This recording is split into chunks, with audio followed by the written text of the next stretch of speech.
Okay, let's graph some quadratics now. This is some fun stuff, y'all.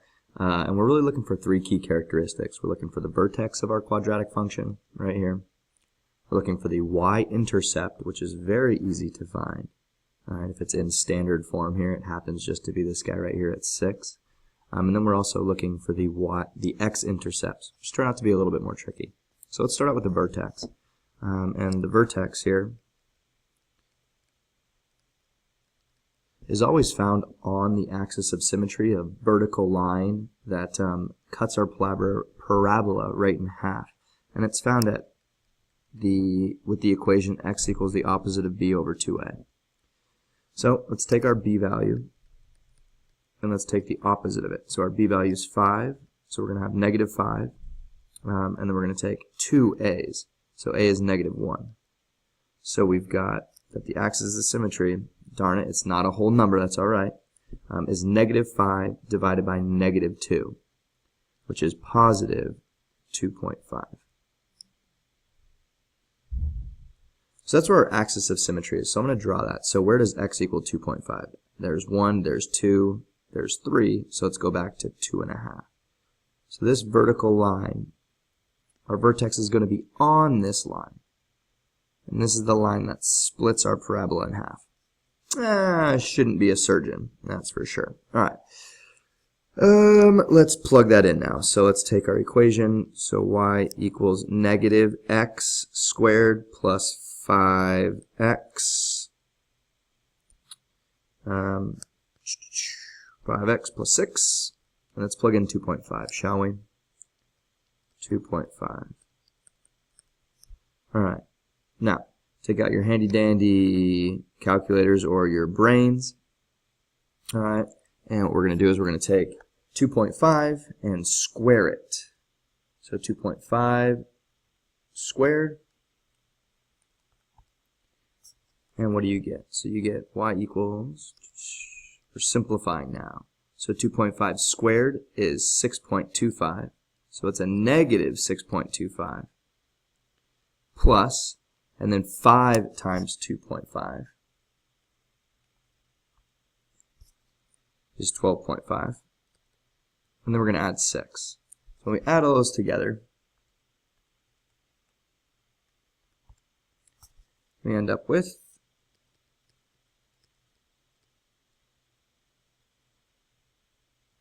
12.25. So our vertex is on this line up at 12.5. So 1, 2, 3, 4, 5, 6, 7, 8, 9, 10, 11, 12.5. So it's a little bit above that. So I might need to change our axis. Actually, I don't know. Let's just plot it. 1, 2, 3, 4, 5, 6, 7, 8, 9, 10, 11, 12. Wait. 1, 2, 3, 4, 5, 6, 7, 8, 9, 10, 11, 12 and a half. Let's say that's where the vertex is. Up here at 2, 2.5, 12.5.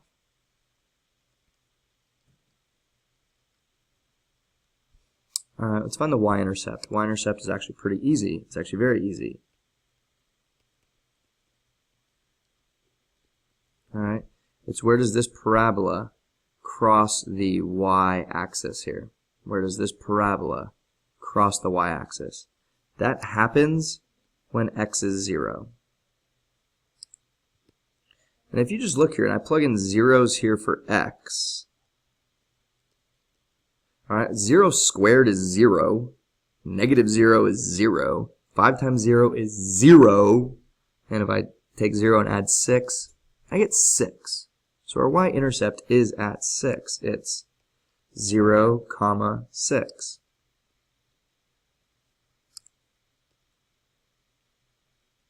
Alright, if you really didn't follow that, take your equation and plug in zeros like I did and simplify. Alright, so where is that point there?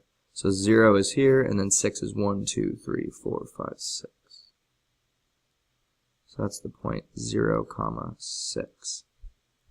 Alright, so we got the vertex, we got the y-intercept. Now it's time for the hardest part, and by hardest, it's just the more difficult one of the three. Let's find the x-intercepts.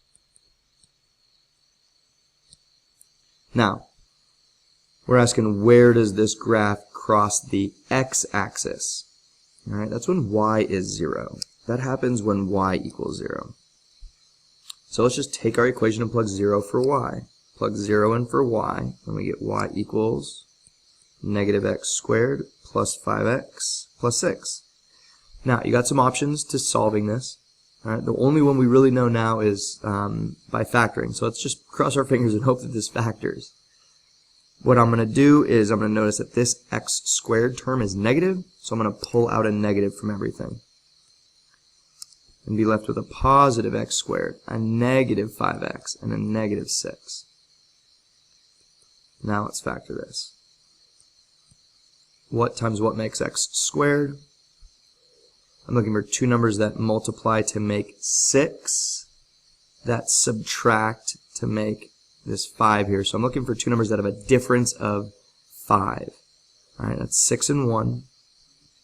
I do want them to multiply to be a negative, so I know one has to be a negative and one a positive.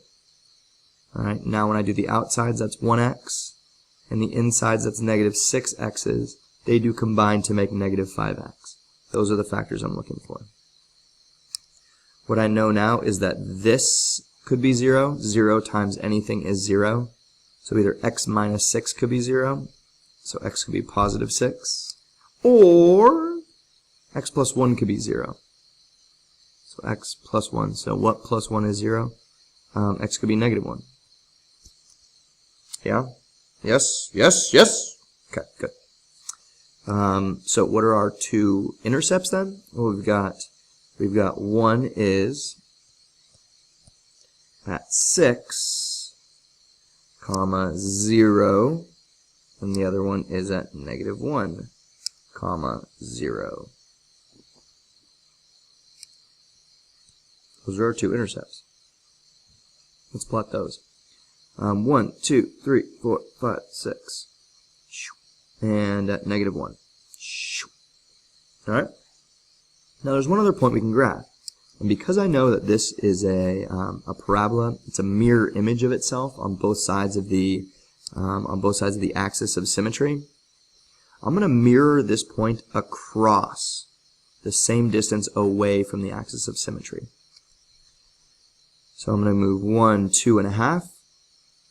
So I'm going to move a half, 1, 2. There we go. Now connect our points with a nice smooth curve. Oh yeah, that looks nice. Alright, that's the stuff. And there you have it, the graph of the quadratic equation y equals negative x squared plus 5x plus 6. Catch you when I catch you.